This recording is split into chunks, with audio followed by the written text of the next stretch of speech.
ሰላም ጤና ይስጥልኝ አድማጭ ተመልካቾቻችን፣ ይህ በዘመድ ሳተላይት ቴሌቪዥን እና በፍኖተ አማራ ዩቲዩብ ቻናል የሚቀርበው የፍኖተ አማራ ዝግጅት ነው። የፍኖተ አማራ ዝግጅት አዘጋጅና አቅራቢ እኔ አንተነህ ገላይ ነኝ። እንደተለመደው ዛሬም ይሉኝታ የራስ አሊን ቤት ፈታ በሚል ጉዳይ በወቅታዊም ታሪክ ተኮርም የሆነ ለ450 ዓመታት የዘለቀ ግፍና መከራን ፈቅደን በራሳችን ፈቅደን ራሳችን ተሸክመን ራሳችን ይሁን ብለን የሚፈጸምብንን ግፍና በደል፣ ዘር ማጥፋት፣ ሀገር ማፍረስ፣ ወረራን እንቃኛለን። ዶክተር ደብሩ እንደምን ሰነበት? እንኳን ደህና መጣ። እግዚአብሔር ይስጥልኝ። አንተን እንደምን ሰነበት? ደህና ነኝ። እኔ ደህና ነኝ፣ እግዚአብሔር ይመስገን። ዶክተር ወደ ውይይታችን ከመግባታችን በፊት መሬት ላይ አንዳንድ ጉዳዮችን እናንሳ።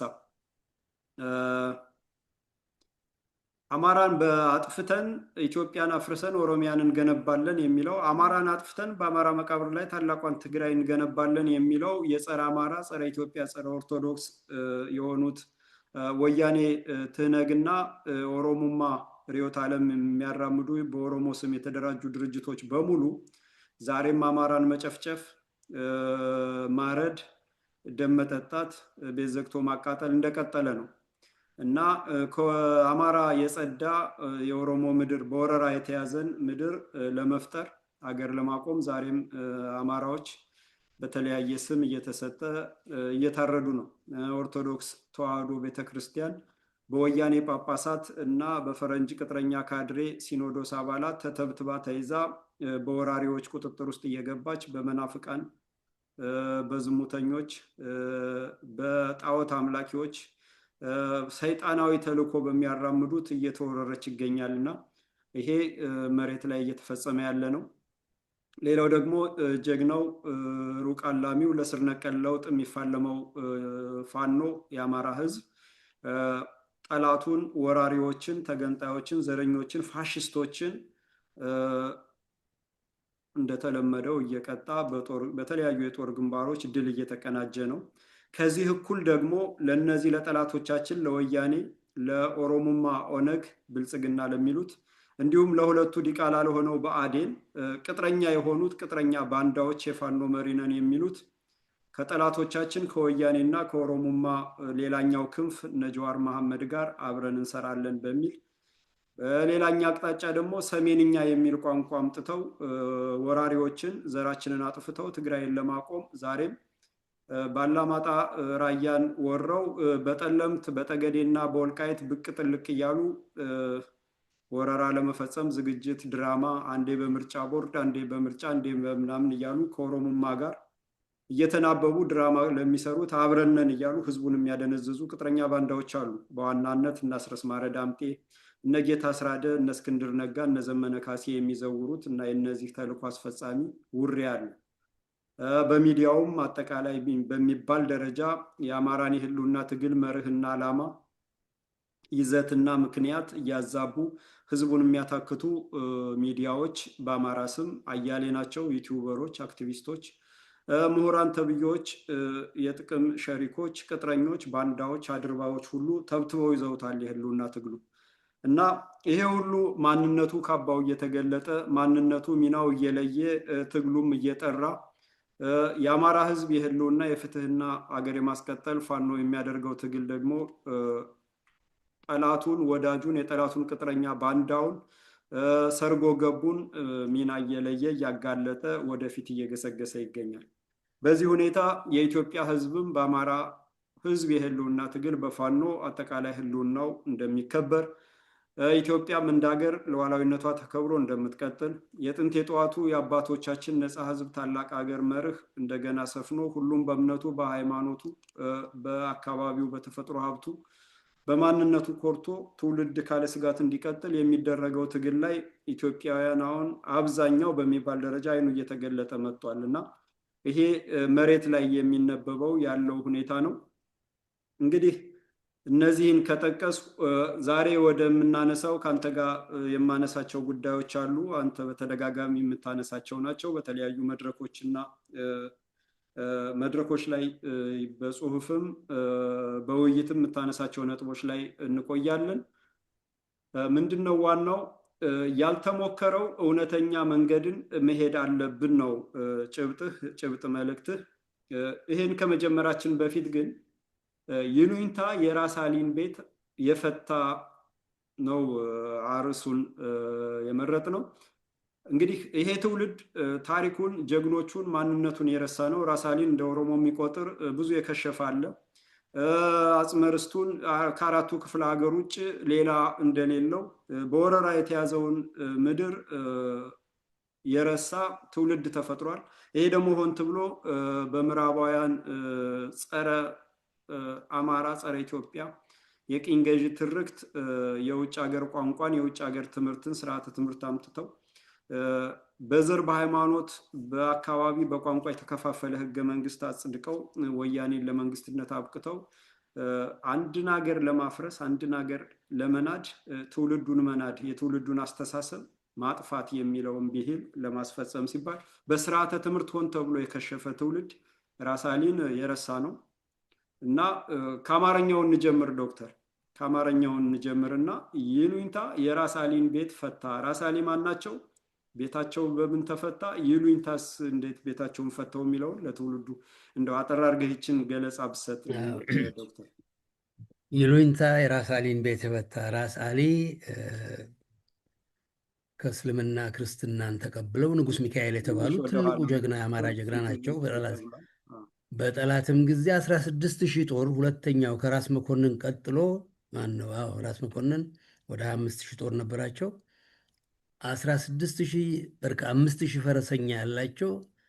ትንሽ ወደኋላ በል ዶክተር፣ ፊትህ ተቆርጧል። ትንሽ ነው። አሁን ራስ አሊ ወደር ያልነበራቸው ጀግና ነበሩ። 16,000 ጦር፣ 5,000 ፈረሰኛ በአድዋ ያሰማሩ ገደብ የሌላቸው ጀግና የነበሩ ናቸው እና እንደ በርካታው ጨዋ አማራ ይሉኝታ ነበራቸው። ይሉኝታ ዝርዝሯ ያ የተባለችበትን ባላስታውስም እጅግ ይሉኝታ የሚያጠቃቸው እንግዲህ ይሉኝታ ማለት ሰውን መፍራት ምን ይሉኝ ነው፣ ምን ይለኛል ሰው ነው።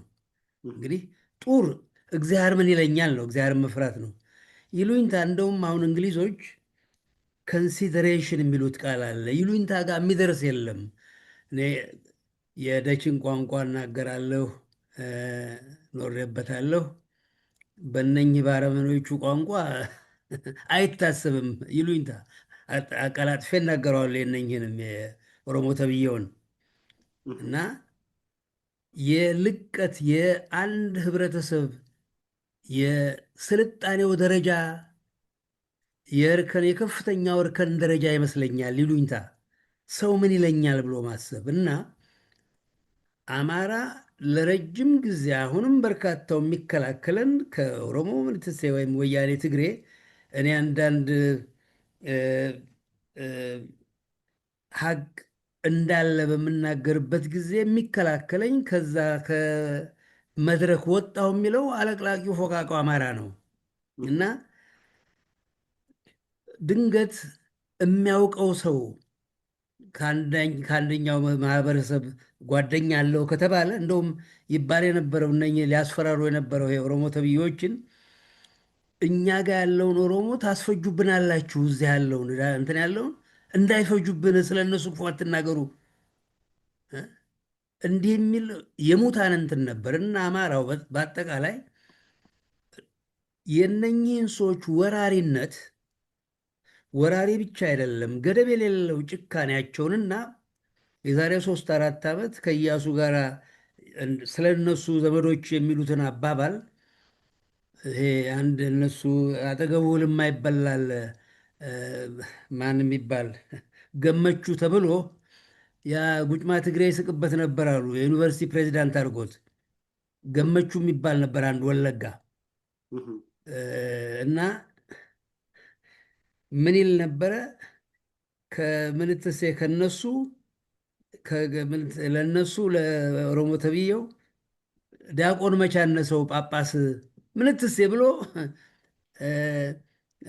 እነሱና ምንትሴ እንዲህ ይሸታሉ ምንትሴ የሚባለውን ነገር እንትን ይላል እና ለእያንዳንዱ በነገራችን ላይ እያንዳንዱ እነሱ አማራ ወይም ሌላው ይልናል የሚለውን ነገር በአግባቡ ነበር የተረጎምኩት። አሁን ለምሳሌ እነሱና ምንትስ እያደር እንትን ይላል የሚባለውን ተንትኜ ሳበቃ ስናገር ቅቤ የእኔ ዘመዶች አደስ የሚባል አንታይሴፕቲክ ያለው ጀርም ህዋሳትን የሚገድል እጽ እሱን ጨቅጭቀው በቅቤ ለወስና ነበር ራሴ ላይ እኔም ቅቤ ቀባ የነበረው በልጅነቴ። አንዳች ጠረን የለውም። እነኚህ ይህንን የማያውቁ ያን ቅቤ እንትን ይቀቡና ቅቤ ውስጥ ላክቶባሲለስ የሚባል ባክቴሪያ አለ፣ ህዋሳት የወተት ህዋሳት ማለት ነው። ያንን ቡታይሪክ አሲድ የሚባል በጣም የሚገለማ ጠረን ይፈጥራል። ከሁለት ከሶስት ቀን በኋላ ያ ፀጉር ቅቤ የተነከረ ፀጉር ይቀረናል። እና በዛ ያን የታዘበ አማራ አንዳንድ ነገር ብሏቸዋል። እነኝን የዛሬ 150 ዓመት አማራ እንዲህ ብሎን ነበር ብሎ ዛሬ ሰው ይሰልባል፣ ይገላል ያረመኔ እና አማራ ትልቅ ይሉኝታ ስላለው የነኝን ወራሪነት ነጋ ጠባ ልጆቹን ሊያስተምር ሲገባ ከሰውነት ቦታ የራቁ መሆናቸውን ሲገባ በይሉኝታ ኖረናል በሚል ትቷቸው ዛሬ ለደረስንበት ልንበቃ ችለናልና ይሉኝታ ሊኖረን የሚገባው ይሉኝታ ላለው ነው፣ ለአራዊ አይደለም። ለእንስሳ ወይም ለአራዊት ይሉኝታ ሊኖረው አይገባም። አንድ ሰው አዞን ቀልቤዋለሁ፣ ዶሮ ሰጥቼዋለሁ፣ ወይ ፍየል ሰጥቼዋለሁ ይህን ትላንትና ብሎ ለማዳ ነው ብሎ አዞን እንትን አይልም። እነኚህ ከዛ ያልተለየ ባህሪ ስላላቸው ይሉኝታ አይገባቸውም እና አማራው በይሉኝታ ነበር የነሱን ገመና እስከዛሬ ድረስ ሸሽጎ ያቆየ ነበረው ለማለት ያለው ባጭን። በጣም ጥሩ ዶክተር። ግን እዚህ ጋር ከይሉኝታ በተጨማሪ በእኔ ደግሞ እይታ አድርባይ ሆዳም የሆነ ከስርዓቱ ጋር ገጥሞ ሀብት አተርፋለሁ ብሎ የገጠማል የሚፈጸመውን የሚክድ የተደረገውን እንዳልተደረገ የሚያወራ እንደገና ደግሞ የተቀጠረ ባንዳም አለ። አሁን ከስርዓቱ ጋር አገልጋይ የሆኑ አሉ። ሚኒስተር የተደረጉ እነ በለጠ ሞላ በእርግጥ አማራ አይደለም፣ በአባቱ ኦሮሞ በእናቱ ትግሬ ነው። ጋሻው መርሻ የሚባል አብን የሚባል ውስጥ የነበሩ አሉ። አሁን ሽንጣቸውን ገትረው ለኦሮሞማ የሚታገሉ ልክ ልደቱ አያሌው ለወያኔ እንደሚታገለው ሁሉ እነዚህ ነጋሻው መርሻ ከሁለት ከምናምን የተወለዱ በሙሉ ለዛ እንትን የሚሉ አሉ። እነዚህ አድርባዮች ሚዲያው አላቸው። የሚዲያ አቅርቦቱ አጠቃላይ በጠላቶቻችን ቁጥጥር ውስጥ ስለሆነ እዛ እየቀረቡ አማራውን አድርባይ እንዲሆን እንዲፈራ ገዱ አንዳርጋቸው ሳይቀር ኦሮሚያ ውስጥ ከ15 ሚሊዮን በላይ አማራ አለ፣ ያን እንዳታስፈጁት ባካችሁ ዝም በሉ ሲል የነበረ ሰው ነው። ዛሬም ወጥቶ ተቃዋሚ ነኝ እያለ የሚያጭበረብር እና ይሄ አድርባይነት ፈሪው እንደገና ደግሞ ምሁራኑ ደግሞ ከፊሉ አጮልቆ የሚያይ ከፊሉ ደግሞ ጸጥ ብሎ ቤት የተቀመጠ እንዲሆን ሁሉ መደረጉ ራሱ እነዚህ ሰዎች የልብ ልብ አግኝተው እንደፈለጉ እንዲፈነጩ አላደረጋቸውም ወይ? ከይሉኝታው በተጨማሪ ዶክተር። እሱ አለ ምንም ጥርጥር የለውም። ግን የአባባሉ ምክንያት እኔ ያለፉትን 40-50 ዓመት ታሪክ አይደለም ምለው የዛሬ 200-300 ዓመትም ጭምር የነኝህን ሰዎች ገመና አማራው እነሱን ሊያዳሽቅ በሚችልበት ጊዜም ይህን አላደረገም። እነኝህን ሰዎች ባዕዳን ናችሁ፣ ማጅራታችሁ እየተያዘ ከሀገር ልትባረሩ ወይም ላደረጋችሁት ይሄ ይገባችኋል፣ ይሄን ሊደረግ ይገባል በሚችልበት ጊዜ እንኳን አላደረገም ነው። እኔ ስላለፈው ምን አባባላችን እንጂ እንደሱማ እነኚህ ሰዎች አይደሉም። እነኛ አሁን የጠቀስካቸው ሰዎች በአማራ ማህፀን ሊፈጠሩ የማይገባቸው ሰዎች ናቸው። ከየስርቻ የተሰበሰቡ የምናምንቴ እንትኖች ናቸው። ጠቅላላውን ሳንክ ያለበት እነሱ እንትናችንም አይበቁ ለውይይትም ባጭሩ ከሰው ሊቆጠሩ የማይገባቸው ናቸው። ያን ማለት ማን ነው ለፈጸሙት ወንጀል ላስፈጸሙት ወንጀል አይጠየቁም ማለት አይደለም። ግን ሰዎች ሊባሉ የሚገባቸው አይደሉም። አሁን የጠቀስካቸው ሰዎች አማራ ተብዮቹ። በትክክል ዶክተር፣ ወደ ነጥቡ እንምጣ። እስካሁን አማራ ስለ ፍቅር በስማም ይቅር ይል ነበር። ይህ አላዋጣውም። ያልተጓዘበት መንገድ ሀቅ ላይ የተመሰረተ ያለአንዳች ይሉኝታ እውነትን ያማከለ ሲሆን ነው ስለምትል የሚቀጥሉት እነዚህ ካንተ ጽሑፍ ውስጥ ነው ያወጣኋቸው። እነዚህን መሰረት አድርጌ ጥያቄዎችን ልሰንዝር። የወራሪ ኦሮሞማ ወንጀለኞች ስልጣን ይዘውም የወራሪ ኦሮሞማ አገርና መንግስት ለመመስረት ሲሉ ሌላ የሚሉትን በመፍጀት ላይ ተጠምደዋል። ሌላ ከኦሮሞ ውጭ ሌላ ነው የሚሉት እና ዛሬ ያላጠፋኸው ማንነት ነገ ያጠፋሃል ነው የሚለው የኦሮሞማ ርዕዮተ ዓለምን አሰፋ ጃለታ የጻፉት እና ጨርሰህ አጥፋው ነው የሚለው እና ትላንት ነባሩን ህዝብ ፈጅቶ ርስታቸው ላይ የሰፈረ አረመኔ እንደገና የተረፉ ባለቤቶቹን ፈጅቶ የኦሮሞ ብቻ መንግስት ሊመሰርት ማሰቡ አንድ ለምን ይመስልሃል? ይችን ያዝልኝ። ሌላው ምናልባት 28 ነገድ አጥፍቶ በዚህ ባጠፋው ነገድ በደመሰሰው ማንነት፣ እምነት፣ ባህል፣ በወረረው ቦታ፣ በፈጀው ባወደመው ንብረት ፍትሐዊ ቅጣት ስላልደረሰበት ሊሆን ይችል ይመስልሃል ወይ? እስኪ እነዚህን አያይዘህ ብትመልስልኝ ዶክተር። ትክክል ነው። እነኚህ ሰዎች ኢትዮጵያን ከወረሩበት ጊዜ ጀምሮ ያለጠቁ ከአረመኔነት እርግጥ አልፎ አልፎ ነበር ይሄ ይደረግ የነበረው። ባህሪያቸው የጅብ ነው። ጅብ የሚነጥቀው ሲመች ብቻ ነው። በአርጩሜ የሚመታ አውሬ ነው። በነገራችን ላይ እነኚህ ከዛ ያልተለየ ባህሪ ያላቸው ናቸው። ፈሪዎች ናቸው። በደቦ ነው። በርካቶች አጥንተዋቸው ከሰው ባህሪ ውጭ መሆናቸው ግልጽ ነው። አማራ ጠላቱም በዚህ ቀን በዚህ እንገናኝ ብሎ ተጋድሞ ተኝቶ እንኳ አይደለም የተኩሰው። ሲተኩስም ቆሞ ነው። እነኚህ በደቦ የሚገሉ የአራዊት ባህሪ ያላቸው ናቸው እና ይህን ያህል ዘመን በኢትዮጵያ ውስጥ ኖሮ ለዚህ የበቁበት ምክንያት ምንድን ነው ብላልከኝ፣ ምንም ጥርጥር የለውም። እነኚህ ሰዎች ለፈጸሙት ወንጀል እንኳን ሌላ እንትን ዓለም ያደረገውን ቀርቶና እንደውም ይባስ ብሎ የአባት የአያት የቅድመ አያቱን ርስት የሰጠ ነው የበከተው አማራ እነኚህን ወገን ብሎ። ስለዚህ በትክክል እነኚህ ሰዎች ለፈጸሙት ወንጀል ምንም ነገር ገጥሟቸው ስለማቅ ከይሉኝታ ጋር የሚተዋወቁ ስላልሆኑ ይሉኝታ በነገራችን ላይ በአባባላቸው አለ። የእነኛ አረመኔዎች ውለታ በእነሱ ቋንቋ አልበለው፣ በእነሱ ቋንቋ ስድብም አይደለም ባለ እንትኖች ናቸውና አሁን እንትኑ አይፈቅደውም መሰለኛን ቃላቸውን የሚጠሩበትን ዓለም የሚያውቃቸውን እና በእነኝህ በሰው በላው ልበላቸው በሰው አራጆች በእንትኖች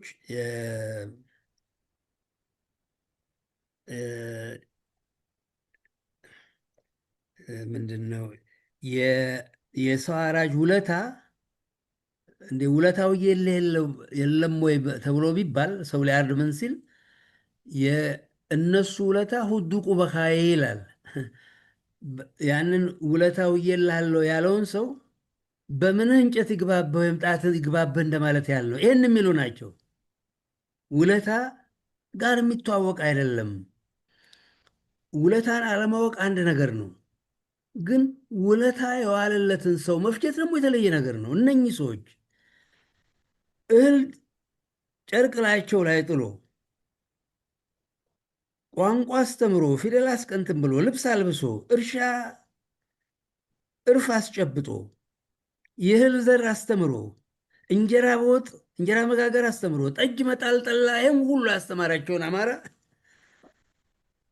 ካልፈጀን የሚሉ ናቸው። ልዕልና የሚከብዳቸው ናቸው። ሰዎች አይደሉም። ሰው አለመሆን ብቻ አይደለም፣ ከአራዊት የከፉ ናቸው።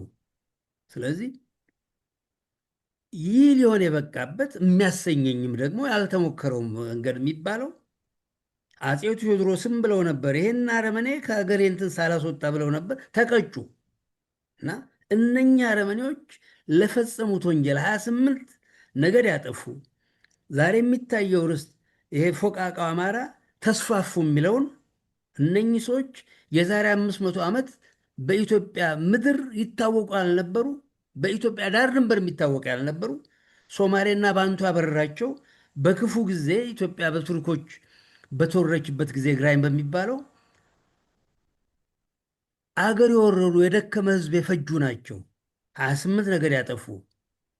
ስለዚህ በትክክል ምንም ስላልተደረጉ አሁንም ይሄን ነው የምለው፣ እነኚህ ሰዎች ለተፈጸመ ወንጀል የአያት የቅድመ አያቶቻቸውን ወንጀል እንኳ ልንበቀል ባይገባም፣ ሰው በአያት አያቱ ወንጀል እንትን አይደለም፣ የቅድመ አያቶቻቸውን ወንጀል ደም ጠጥተው ነፍሰ ጡር የበለቱን ሰዎች ለፍርድ የማያቀርብ ትውልድ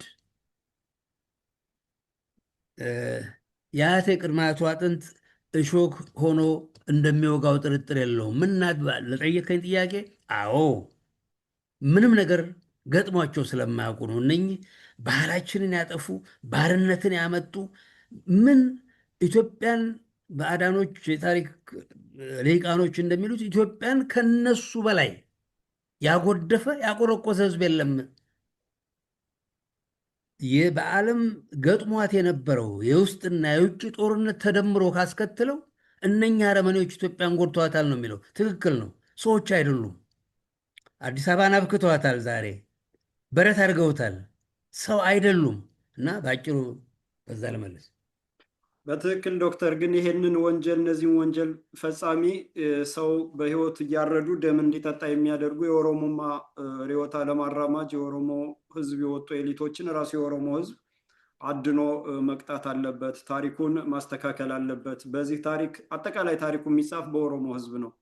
አብይ አህመድ፣ ሽመልስ አብዲሳ ወይንም ከማል ገልቹ ወይንም ገመቹ አያና ተብሎ አይደለም ታሪክ የሚጻፈው እና በኦሮሞ ህዝብ ስለሚጻፍ የኦሮሞ ህዝብ እነዚህም ወንጀለኞች መቅጣት አለበት ነው። እንደው ይሄንን ካነሳን ላይቀር አንድ ሁለት እንደው ማስረጃዎች ባሳይ ዶክተር። አንተ በተግባር ነው የምታውቀው። 52 ቤተሰቦችን በቁማቸው ያረዱ በገደል የወረወሩ ናቸው። አብረው የኖሩትን በልተው ጠጥተው ያሳደጓቸውን የበለቱ ናቸው፣ ብልት የቆረጡ ናቸው። ይህም በተግባር ነው አንተ የምታውቀውና እኛ እኮ ኢትዮጵያን ልንገነባት ልንሰራት አይደለም፣ ኦሮሚያን ነፃ ልናወጣት። ኦሮሚያን ነፃ ልናወጣ ከሆነ ደግሞ አማራ ጎረቤታችን ነው፣ ሲዳማ ጎረቤታችን ነው፣ ሶማሌ ጎረቤታችን ነው። እንደ ጎረቤት አብረን እንሰራለን እንጂ እንደ ኢትዮጵያ አንድ ሰራዊት አንገነባም፣ አንድ የፖለቲካ ማህበረሰብም አንገነባም። ኦሮሚያን ነፃ ኦሮሚያን ልናወጣ። ስለዚህ ህወሓት ያደረገውን አናደርግም። ህወሓቶች እስከ ዛሬም ስማቸውን አልቀየሩ። ልባክ እስከ ዛሬም ስማቸውን አልቀየሩ። ህዝባዊ ወያኔ ሓርነት ትግራይ እኮ ምንድነው የሚለው? እንግዲህ እኛ አገር ነፃ ለማውጣት ነው የሚል ይሄ ሰውዬ ኮሎኔል ገመቹ አያና ይባላል። ይሄ የሚያሰለጥነውን ኃይልና የሚገነባውን ተቋም ጅማ ድረስ እየሄደ የጎበኘው የአሜሪካ የውጭ ጉዳይ አምባሳደር ነው ኤርቪን ማሲንጋ። ኤርቪን ማሲንጋ ከዚህ ፕሮጀክት ጋር እጅ አለበት፣ የምዕራባውያን እጅ አለበት፣ የአሜሪካም እጅ አለበት። እንደዚህ እያለ ነው እየተናገረ ያለው እና ምዕራባውያን እና የዚህ መንግስት ወዳጅ ሀገራት አሁን አዲስ አበባ የሚመላለሱት ከተለያየ ሀገራት የዚህ ፕሮጀክት አስፈጻሚ ናቸው፣ አጋዥ ናቸው፣ ቡራኬ የሰጡ ናቸው፣ አበጀህ የሚሉ ናቸው እና በዲፕሎማሲው ደግሞ እየተመላለሱ የሚያደምቁ ናቸው እና ይሄ ሰውዬ ወያኔም ነፃነት ሓርነት ትግራይ ነው የሚል ትግሬን ነፃ ለማውጣት ነው ያንን ለማለት ትግሬን እስከሚገነባ ድረስ ብሎ ኢትዮጵያን ሲመራ ነበረ። እኛ ግን ኦሮሞን ነው የጋራ የሚባል ጦር የለንም፣ አማራ ጎረቤታችን ነው የሚለው። እንደውም አንድ ብጨምር ዶክተር ጎጃምና ጎጃምና ጎንደር ባለቤት አለው።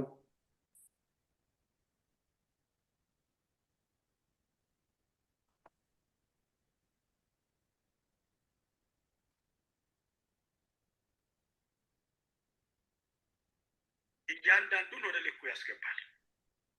ይታያል። ይሄ ጎንደር ይሄ ይታያል።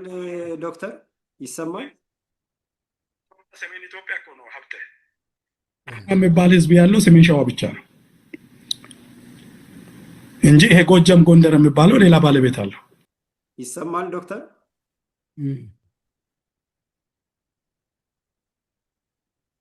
ይሰማል? አይሰማም። አሁን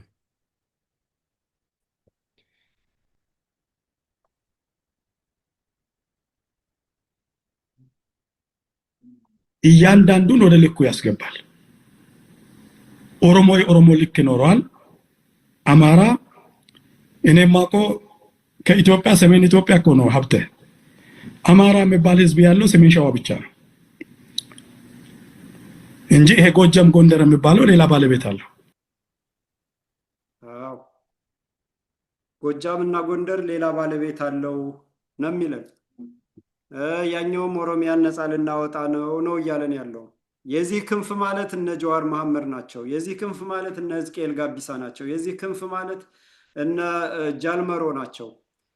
እነ ጃልመሮ፣ እነ ሕዝቅኤል ጋቢሳ፣ እነ ጀዋር መሐመድ ደግሞ ከአቦይ ስብሃት ጋር አብረው ነው።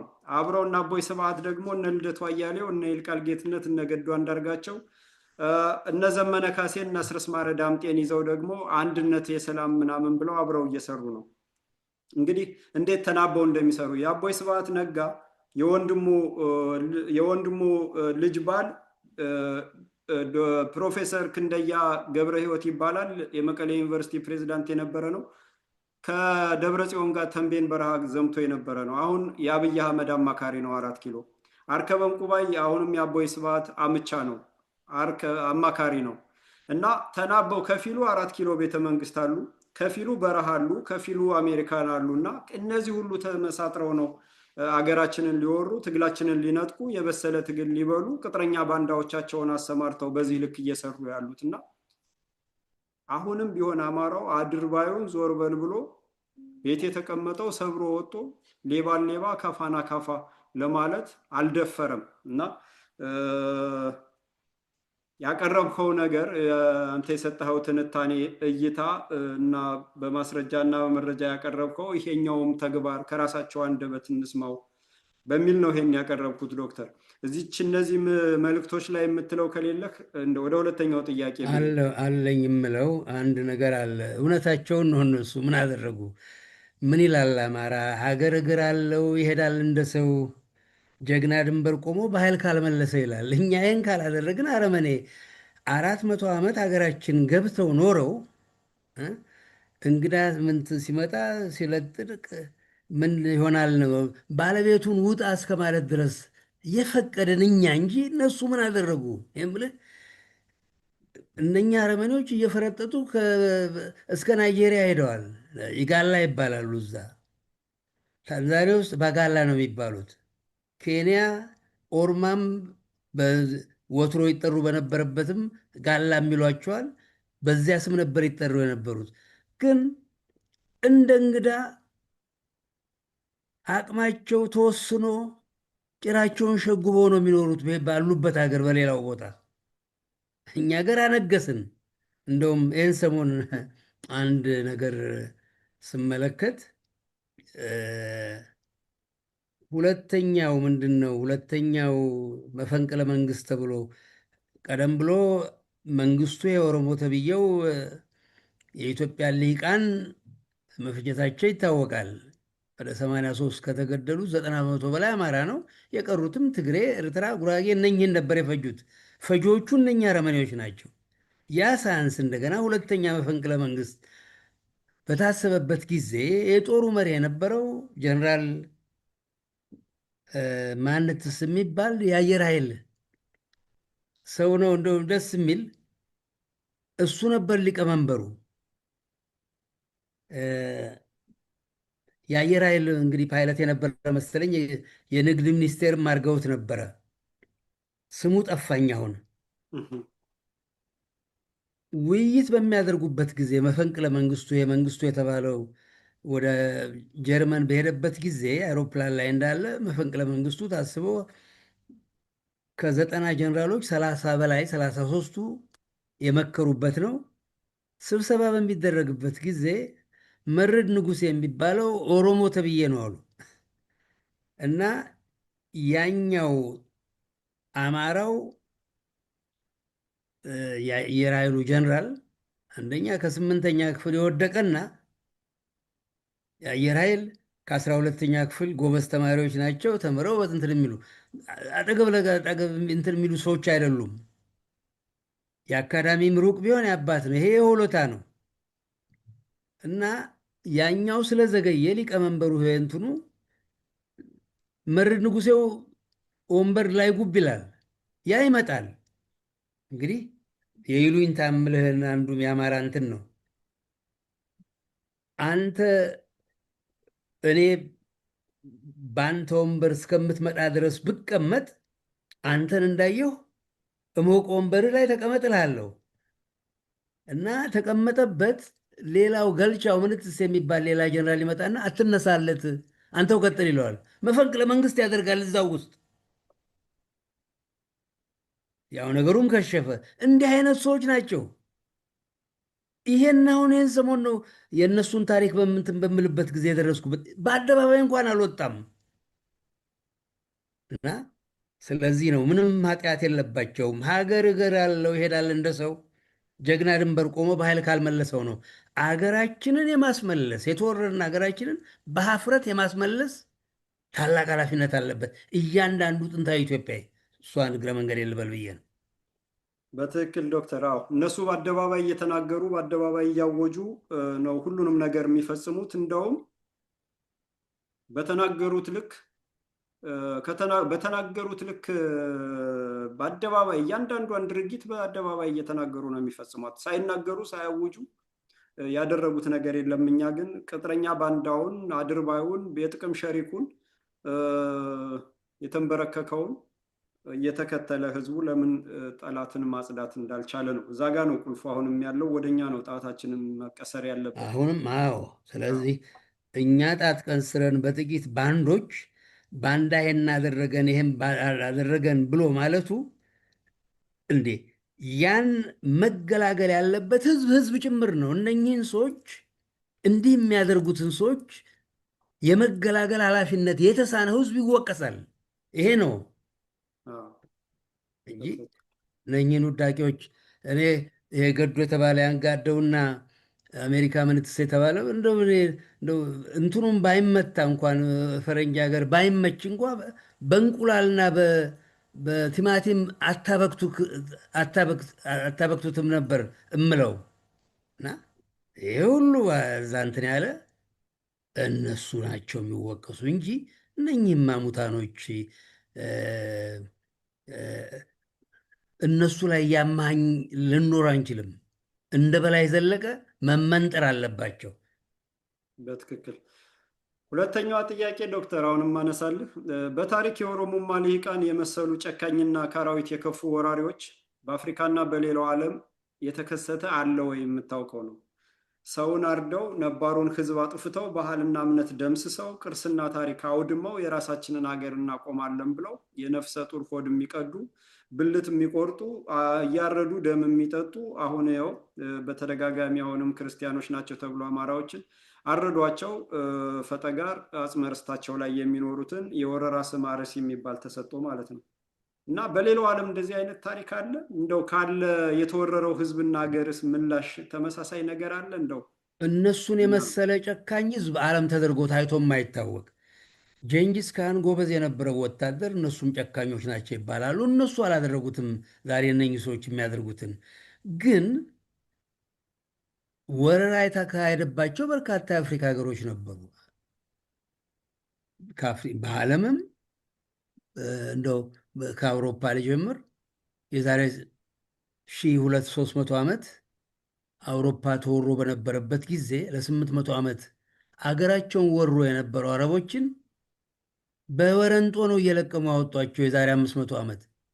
እንደውም አውሮፓኖች ለቅኝ ለመግዛትና በዚህ በሳይንስ በቴክኖሎጂም የመጠቁበት እነኛን አረቦች ከተገላገሉ በኋላ ነበር።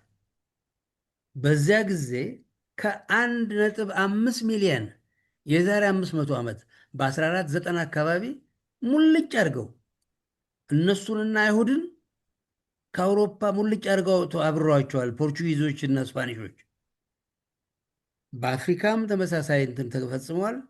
ለ140-150 ዓመት ፈረንሳዮች በአልጄሪያ ላይ ሰፍረው ሃይማኖት ለማስለወጥ እንኳ ሞክረው አልቻሉም።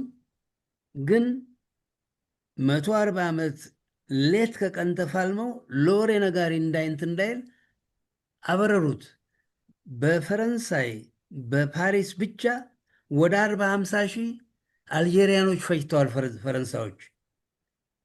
ቅኝ በነበረበት ጊዜ የወሰዷቸውን ሰዎች ጭምር ወደ 50 ሺህ ገለዋል በሁለተኛው ዓለም ጦርነት። ግን ተፋልመው ለወሬ ነጋሪ እንዳይኖር አብረዋቸዋል። ሌላው ተመሳሳይ እነኝህን አረመኔዎች የሚመስል የደቡብ አፍሪካ ነጮች ናቸው። መጡ። ያውም በኃይል አይደለም የመጡት። እንደነኝህ እንደ አረመኔዎች ኦሮሞ እንደሚባሉት ህዝብ አጥፍተው አልነበረም። ቀስ በቀስ እየመጡ መርከባቸውን ማሳረፊያ ፈልገው የነበሩ ናቸው። ሲያዩት የለማ መሬት ነው። እዛ ሰፈሩ፣ እርሻ ጀመሩ። እነሱን ያየ እንግሊዝ መጣ። ሁለቱ ፈረንጆች መፋለም ጀመሩ እና ተወላጁም ለረጅም ጊዜ ይዋጋቸው ጀመር። እነኛ ጠመንጃ ይዘው ነው የመጡት። እነኚህ ደግሞ ወገኖቻችን አፍሪካኖቹ በጎራዴና በጦር ነው። አልተቋቋማቸውም። ያን ሀገር ያዙ።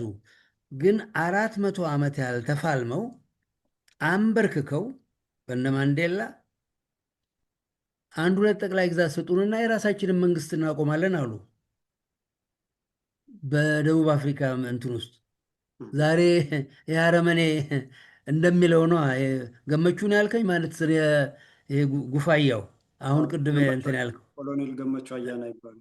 10 አለቅነት የማይገባ ይሄ ይገፈፋል። የነሱ ነው። የነሱ ጀነራልም ምንም 10 አለቃ በወጉ እንኳ ልብስ መልበስ የማይችሉ ድኩማን ናቸው። እና እነሱን ምንድን ነው ያደረጓቸው? በማናገር ነው ለመሆኑ መንግስት የምታቆመው ነው ያላቸው። የደቡብ አፍሪካ ጥቁር እማገር እንፈቅድልሃል ለመኖር ኖርሃልና ቅድመ አያቶች ይኖረዋል፣ አለበለዚያ በወረንጦ እየተለቀምክ ትወጣለህ፣ አርፈህ ተቀመጥ ነው የተባለው። የነኚህ ዕጣ ፋንታ ከዛ መግፋት አለበት። ርስት በሺህ ዓመቱ ለባለቤቱ ነው። እያንዳንዷ አረመኔ የወረረው የኢትዮጵያ ምድር ለተወላጁ መመለሱ ምንም የቀን ጉዳይ ነው። በከተም ሸሸም ሸንትም ተበል እያንዳንዷ ጋት መሬት እንኳን የዛሬ 300-400 ዓመት የቀማው ቀርቶና የዛሬ 50 ዓመት በደርግ ጊዜ እንትን የተባለው መሬት እያንዳንዱ ይመለሳል። ኦሮሞ በሚባለው ወራሪ የተቀማ ምድር ሁሉ ለባለቤቱ ይመለሳል። ምንም ጥርጥር የለው። በትክክል አንድ አሁንም እዚህ ጋር ሼር የማደርግህ ነገር አለ ዶክተር፣ እንደው ለአድማጭ ተመልካችም እንዲታዘብ የአማራን ህዝብ እየጨፈጨፈ ያለው በዘሩና በማንነቱ የኦሮሚያ ክልል ፕሬዝዳንትና የክልሉ የብልጽግና ቢሮ ኃላፊ አመራሮች ናቸው እንጂ ሸኔዎች አይደሉም። በነሱ የተቀናበሩ ሸኔዎች ናቸው ግድያውን እየፈጸሙ ያሉት። ነገ ቢሞት ጸጸት እንዳይኖርብኝ እችን ልናገር።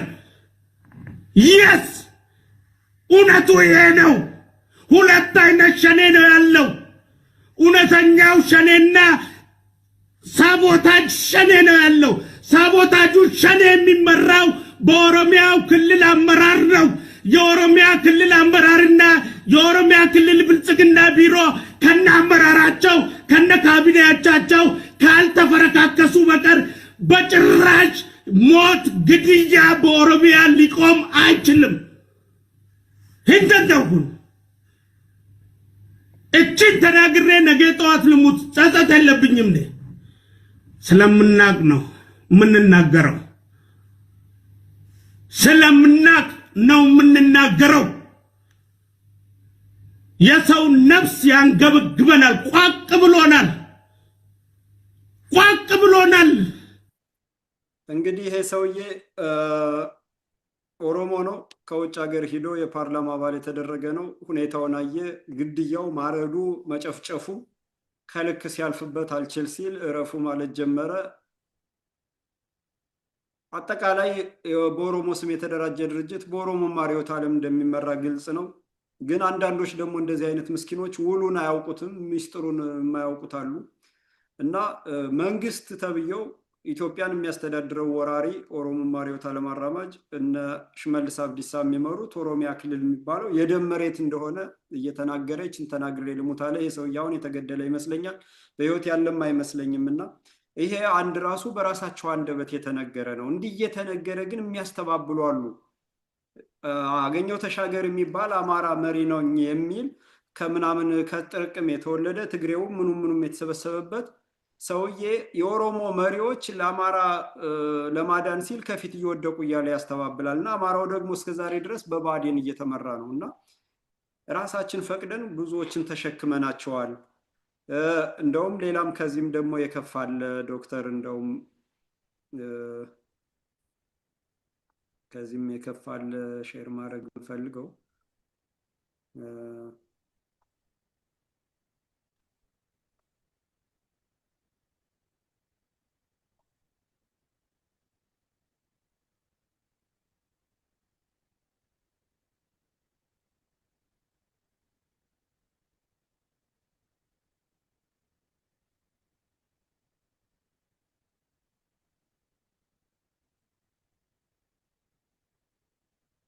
ኦሮሞን ደመቀ ጃረሜ ሂደቴ ኢትዮጵያ ብትነሱ ቀባ ኢትዮጵያ ብትነውት ቆፈት ኦሮሞ ነጋትን ዘንዳ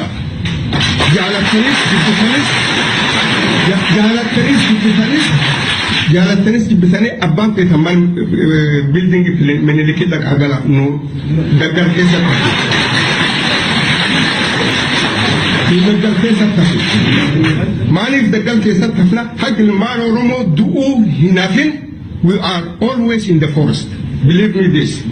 Ethiopian gafisin tokomtu gaf Oromo fete akku fi fete bedroom kanana kerrafa bedroom kan muchakiya kerrafa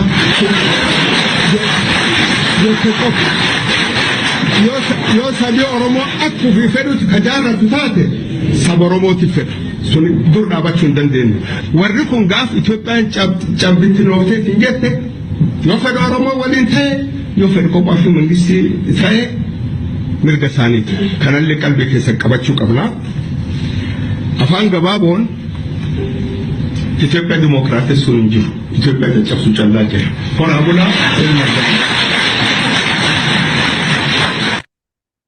ዶክተር ኦሮምኛውን ሰምተዋል? ሰምቻለሁ። አዎ ምንድነው ከስር የተጻፈው በአማርኛ የሚለው? ኢትዮጵያ መጀመሪያ መበታተን አለባት። የእምዬ ምኒልክ ቤተ መንግስት በሚሉት የገቡ እንኳን ቢኖሩ እኛ በጫካ ነው የምንቆይ ፈርሳ እስከምታልቅ ድረስ። ከፈረሰች በኋላ ነው ይሄ ብኝታ ቤት ያንተ ነው፣ ይሄ ያንተ ነው፣ ይሄ ያንተ ነው ተባብለን የምንገባው ነው። ስለዚህ ኢትዮጵያ ለመፍረስ አማራ ነው መፍረስ ያለበት ነው። ኢትዮጵያ ኦርቶዶክስ ተዋህዶ ቤተክርስቲያን ናት መፍረስ ያለባት ነው። ይሄ ሁሉ ቤተክርስቲያን ነህ እየተባለ የሚታረደው፣ አማራ እየተባለ የሚጨፈጨፈው፣ ስራ ተከፋፍለው፣ ይሄ እንግዲህ የኦሮሞ ኤሊት ናቸው። የኦሮሞ ርዕዮተ ዓለምን የጻፉት ናቸው። ዛሬ ያለጠፋው ነገ ያጠፋል የሚለው እና እነሱ በዚህ ልክ ተናግረው በዚህ ልክ አዋጅ አውጀው ነው። ይሄንን ተናግሮ ይሄንን አውጆ እንደው ስልጣን ላይ አይደለም ሀገር ውስጥ መኖር ነበረበት ወይ? እንደዚህ አይነት ዓለም አቀፍ ወንጀለኛ ነው አሁንም መሰረታዊ ጥያቄውና እነዚህ ናቸው እንግዲህ እነሱ በአደባባይ እየነገሩን በዚህ ልክ አዋጅ እያወጁ የመረራቸው ደግሞ ሀቀኞች ደግሞ ወጣው የምስክርነት ቃል እየሰጡ አጥፊዎች ሰለጠነ በተባለው ለንደን ውስጥ መሰለኝ የስብሰባ የተደረገው እንግዲህ እና በዚህ መልክ ነው እያፈረሱ ያሉት። አድማጭ ተመልካች ወይንም ደግሞ የአማራ ተወላጅ የታደንኩ የምትገደል ይሄ ነው አዋጁ፣ ይሄ ነው እያስገደለ ያለው። ስር ነቀል ለውጥ ብሎ የሚዋደቀው ፋኖ ይሄ ካልተነቀለ አብረህ ልትኖር አትችልም። ይኸው 1000 ጊዜ ስልጣን 4 ኪሎ ብትገቡ ምኒልክ ቤተ መንግስት ብትገቡ እኛ ኢትዮጵያን ሳንበታትን ሰላም የሚባል ነገር የለም። ሰላም አናሰፍንም። ኢትዮጵያን በትነን ሀገራችንን ካቆምን በኋላ ነው በቃ አለቀ። ይሄ ማለት ኢትዮጵያ መበተን ማለት አገር ህንፃ አይደለም፣ አገር ህዝብ ነው። ህዝቡን አማራን ኢትዮጵያን የሚለውን አማራን መበተን ነው፣ መጨረስ ነው፣ መፍጀት ነው እያለ ያለው። አንድ ነገር ልትል ነበር ዶክተር? አዎ ዲሞክራት የሆነች ኢትዮጵያ አይደለም፣ እሱ አይደለም ዓላማችን፣ ማፍረስ ነው ያለው። ዲሞክራቲክ የሆነች ኢትዮጵያ ምንትስ የሚባል ፍሬከርስኪ ነው፣ መፍረስ አለባት ነው። እና አዎ መፍረስ ማለት እንግዲህ አማራ መጥፋት ነው። አገር እንግዲህ ብርጭቆ አይደለም። ይሄን ደግሞ እንግዲህ እንዲህ አይነቱን ይሄ የዛሬ 5-6 ዓመት የተባለ ነው በነገራችን ላይ ለንደን። ዛሬ በየቀኑ ይሄን የሚያደርጉ አማራን ቤቱን አፍርሰውበት ገለው ይሄን የሚያደርጉ ሰዎች እነኚህ ቅር ይሰኙብናል፣ ይከፉብናል፣ ወራሪ አትበሉ የሚለውን ፎቃቃ አማራ የሚሸከመው ህዝብ በ7-8-9 መድረክ አለ እንዲሁ እንትን ያለሁበት እንዲህ አይነት ነገር በምሰነዝርበት ጊዜ ሲሸማቀቁ ይሰማኛል። አንባቢዎቹ እንኳን ደግ አደረክ ሊል ቀርቶና ሲሸማቀቅ ይሰማኛል። እና ስለዚህ ለማንኛውም ወርቁ ቢጠፋ ሚዛኑ አይጥፋ ነው። በሙታን ራሳችንን እንትን አናይም እና ይህ ካልቀሰቀሰው ዛሬ በየቀኑ አማራ እየተከተፈ በሚያልቅበት ጊዜ በእነኚህ በአረመኔዎች ኢትዮጵያኖች ባልሆኑ ብቻ ሳይሆን በኢትዮጵያ ጠላቶች በገዛ ሀገራቸው ይሄም የማይቆጠቁጠው ይሄም የማያቃጥለው አማርነትም አማራም መሆን ባላስፈለገ እንኳን አማራ ማንኛውም ሕሊና ያለው ሰው እነኚህን ሰዎች ሊፋለም በተገባው ነበር፣ አማራ ቀርቶ። በትክክል ዶክተር፣ በትክክል የሚያዋድድ ደግሞ የሚገርምህ ስትፈትሸው እንደው ግድ የለም ምናምን እያለ የሚያጓትተው ከ2-3 የተወለደ አማራነቱን ጠልቶ በሌላ አማራ መስሎ ግን አማራውን የሚያጃጅልና የሚያደነዝዝ ነውና አሁን እንዳልኩ እኔ እንደውም በአጠቃላይ በርካታ ቆሻሻ አማራ ባለበት እኔ ከ2-3 መወለዳቸው አይደለም ያ መሆንም አቶ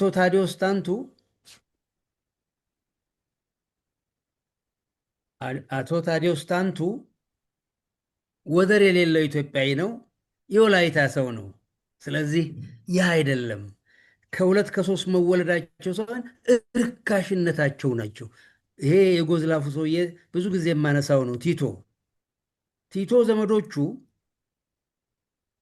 300 ሰርቦች ገለዋል። ኡታሽ የሚባሉ ፋሽስቶች ለጀርመን አድረው ሕሊና ይቆጠቁጠ የነበረ ሰው ስለነበር ከሰርቦች ጋር ሆኖ የገዛ ዘመዶቹን ወቅቷል። ስለዚህም ነው ኦሮሞ የሚባል ነፍስ ያለው ሰው ካለ እነኝህን ሰዎች ባገኘው እንትን እነኝህን ሰዎች መዋጋት ያለበት እነኝህን አረመኔዎች የገዛ አረመኔዎቹም ማለት ነው እና አብዲሳን ይሄ አባቱን ማቅ ጎዳና ላይ ያደገ አብይ የተመሳሰሉትን ሰዎች ነፍስ ያላቸው ኦሮሞ ተብዮች ሊዋጓቸው በተገባ ወያኔ የተባሉትም የወያኔ ምንድን ነው ትልቁ ነፍሰ ገዳይ የነበረው አባቱ አማራ ነበር አሉ። ሻለቃ ነው ኮርኔል ነበር አሉ። ጌታቸው አሰፋ የሚባለው ሰውዬ ምናምን አስራት የሚባለው ገብሩ አስራት የሚባለው አንዱ የአማራ ጠላት ከአማራ የሚወለድ ነው። ስለዚህ የመወለዱ ጉዳይ አይደለም። እነኚህ ሰዎች የረከሱ ሰዎች ናቸው ቢሆን ነው እንጂ ነፍስ ያለው ትግሬ ወይም ነፍስ ያለው ኦሮሞ ተብዬ የአማራው ሰቆቃ እንደውም ከአማራ ያላነሰ ሊያንገበግበው በተቀባ ነበረ። ርካሾች ናቸው እነኚህ ሰዎች። ምንም ይሁን አማራ ብሎታል እኮ የትም ተወለደ አንኮበር ደገ ነው። እነኚህ ሰዎች አይደሉም። ደግሞ ከአማራም ከየስርቻ የመጡ ናቸው። እነኚህ ሰዎች አይደሉም ማለት የታረቀ ሰው አይደለም። የሰለጠነ በስነ ልቦና እንትን ያህል ከየስርቻው በየንትኑ የመጡ ናቸው። አማራን እንወክላለን የሚሉት መወለዳቸው ብቻ አይደለም ማለት ነው። በትክክል ዶክተር። አዎ ትክክል ነህ። ግን ደግሞ መሰመር ያለበትም በአማራ ጠል ትርክት የደነዘዘ አማራን ለማጥፋት ጥርሱን የነከሰ አማራ ነኝ ብሎ ግን አማራን ሲሳደብ እና አማራን ሲያስመታ ሲያስገድል የሚውል አለ እና እነዛ አማራዎች ናቸው ተብሎ አማራው ራሱ ዝም ብሏል። የከሌ ቤተሰብ ነው የከሌ ቤተሰብ ነው የከሌ ዘር ነው እየተባለ ዝም ይላል።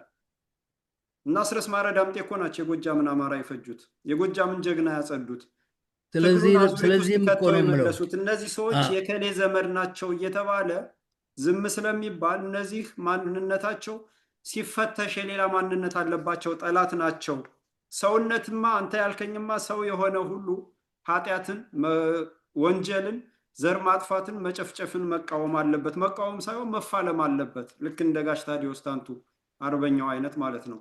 ግን እነዚህ ግን አማራን ለማጥፋት ጥርሳቸውን ነክሰው የተነሳ ትውልድ ነው አሁን ያለው በሌላ በኩል የሚታየው። ምክንያቱም በውሸት ትርክት በጥቅም የተሳሰረ ወገኑን ሽጦ ሊከብር ያሰበ ከትግሬ ከኦሮሞ የተወለደ ብዙ አለ፣ ማንነቱ የተደበቀ ግን አማራ ምድር ስላደገ አማራ ተብሎ እየተቆጠረ ትግሉን አሳልፎ እየሰጠ ጀግኖችን እያስገደለ ሀቀኞች እየተገደሉ ባንዳዎች እየነገሱ ያለበት ሁኔታ ስላለ ነውና ይሄ ነው መፈተሽ አለበት። ልዕልና የሚባለው የሰውነት ልዕልና የሚመጣ በጉልበታችንና በክንዳችን ማንነታችንን ስናስከብር ነው ወደ ሰውነት የምናመጣው።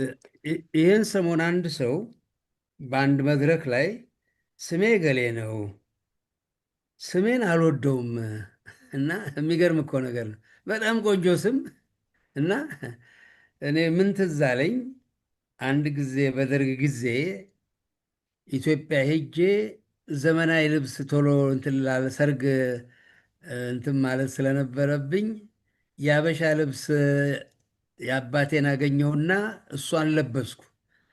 አንድ ለስሙ የተማረ ነው የአክስቴ ልጅ፣ ይሄ እኮ የካድሬ ልብስ ነው አለኝ። ምን አልኩት?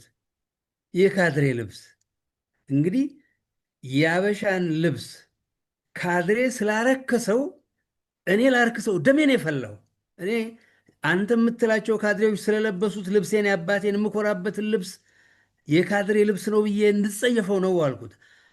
ጤፍን ማንም የሚባለው የኤርትራ መሪ ተባለ ተብሎ ጤፍ እንጀራ አትብሉ ዳቦ ብሉ ነው፣ እንደውም ጤፍን አጥላላሉ መሰለኝ እና ግርም አለኝ። እኔ ያምር ነው ጤፍ አትብሉ ዳቦ በሙዝ ብሉ ነው ያለው። የሌለ ቀደም ብሎ ነው የምልህ። እሱም ይሄም ብሎ ይሆናል። አዎ ቀደም ብሎ ኧረ እንትን በቸገረበት እና ምንድን ነው ለማለት የፈለግኩት ጤፍን አንድ ጠላቴ ጠላው ብዬ አያት ቅድመ አያቶቼ ከ4 ሺህ ዓመት ከጠፍ ከሳር ያለሙትን እንትን በኩራት ደረቴን ነፍቼ የዛሬ 22 23 ዓመት ያን ጭንጋፍ ነፍጠኛ ብዬ እንዳልኩት ነፍጠኝነት በሚፈራበት ጊዜ ደረቴን ነፍቼ በኩራት ያም መባል ሲገባው ነው የምለው እና ዛሬ አማራ በድሏል የሚልን የሞተ አማራ እነኚህን ሰዎች የተሸከመ ወያኔ ትግሬን ለዘመናት በደላቸውን ወንጀላቸውን የማረ ለ150 ዓመት አገር ሲክዱ የነበሩት ሰዎች እስልጣን ላይ እንደ ማንኛውም ዜጋ የቆጠረ ህዝብ እንዲህ አይነት ልዕልና ያለው ህዝብ ዛሬ በእነኚህ እንትን መባሉ እንደው እጅግ ሊቆጠቁጠን ይገባል እና እሷን ልበልበት። አዎ ዶክተር፣ እዚህ ጋር እንዴት መሰለህ የሚሰራው አሁን ያለው ትውልድ አማራ መስሎ ስሙን የሚጠላ የአማራን ባህል የሚጠላ የአማራን ማንነት የሚጠላ የአማራን እሴት የሚያረክስ አለባበስና የረቀቁና የጠበቡትን ነገሮች ሁሉ የሚጠላ ጭራሽ ቋንቋውን አማርኛውን ሁሉ ጠልቶ የፈረንጅ ቋንቋ የሚናፍቅ ትውልድ አሰማርተው ህዝቡን በዚህ ልክ በሐሰት ትርክት እየከተቡ ወጣቱን ራሱን እንዲጠላና የማንነት ቀውስ ውስጥ እንዲደቅ በተቋም ደረጃ ሰው ተመድቦ ፕሮጀክት ተቀርጾ በጀት ያለው የቁጥጥር ኮሚቴ ያለበት ስራ ነው የሚሰራ። ይሄ ሐሰት ትርክቱና በእናንተ ዘመን የነበረው ጀግንነት፣ ሀገር ወዳድነት፣ ኢትዮጵያዊነት ስሜት አሁን የለም። አሁን ኢትዮጵያዊነት የሚባለው በፓስፖርት ብቻ መገናኘት እንጂ በስሜትና በፍላጎት የለም። ከአማራ ውጭ የለም። አብዛኛው በራሱ ማንነት ተደብቋል። ይሄ ዘመን ወያኔ የፈጠረው የወያኔ ትግሬ ሌጋሲ ምንድን ነው የሚባለው በአማርኛ? ቅርስ ጥለውት የሄዱት ቅርስ ኢትዮጵያን የጠላ በጎጡ የተደበቀ አብሮነትን የተጸየፈ አግላይና ዘረኛ የሆነ ትውልድ ነው የፈጠሩት። የትግሬ ቅርስ ይሄ ነው።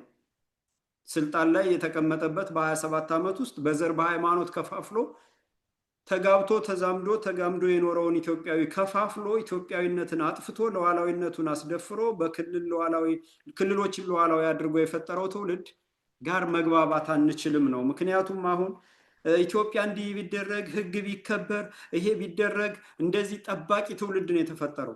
አማራ ጠባቂ እንዲሆን ነው የተደረገው እንጂ በክንዱ ራሱን ፈጣሪውን ተማምኖ በክንዴ ራሴን ማንነቴን አስከብራለሁ፣ ጠላቶቼን አዳሽቄ ለፍትህ አቀርባለሁ፣ ስማቸውን በሕግ አግጄ ሀብት ንብረታቸውን ለሀገር ለሕዝብ መልሳለሁ የሚል ትውልድ እንዲፈጠር ነው። ያንን የሚለው ትውልድ የለም። አሁን በአማራ ጠልነት የተቀረጸ ነው። ይሄንን በመነጋገር አንግባባም። ኢትዮጵያን ውደድ ብለን አንጠይቅም። ኢትዮጵያን ውደድ ብለን አናስተምርም። የጋራ ታሪክ የለንም ብለዋል። ሌላውን በማንነቱ የተደበቀ ነው። የሚያዋጣን በክንድ ብቻ ነው። ይሄኛው አስተምሮ ይሄንን መዝለቅ አለበት እንጂ አንተ እንደዚህ ነህ፣ ወንጀለኛ ነህ፣ ሀገር ይፈርሳል፣ አንተ ማትጠቀም የሚለው አያግባባም። አሁን ምንም ጨርሰናል እኮ ይሄን ጨርሰናል። አሁን ወዲያ ገጥመናል ነው የሚባለው መሰለኝ። ገጥመናል በትክክል። ወደ ሶስተኛው ጥያቄ ልሂድ። ትንሽ ሰዓት ወሰድን ዶክተር፣ ግድ የለም በሁለት ክፍል ይቀርባል፣ አድማጭ ተመልካች እንዳይረዝምበት።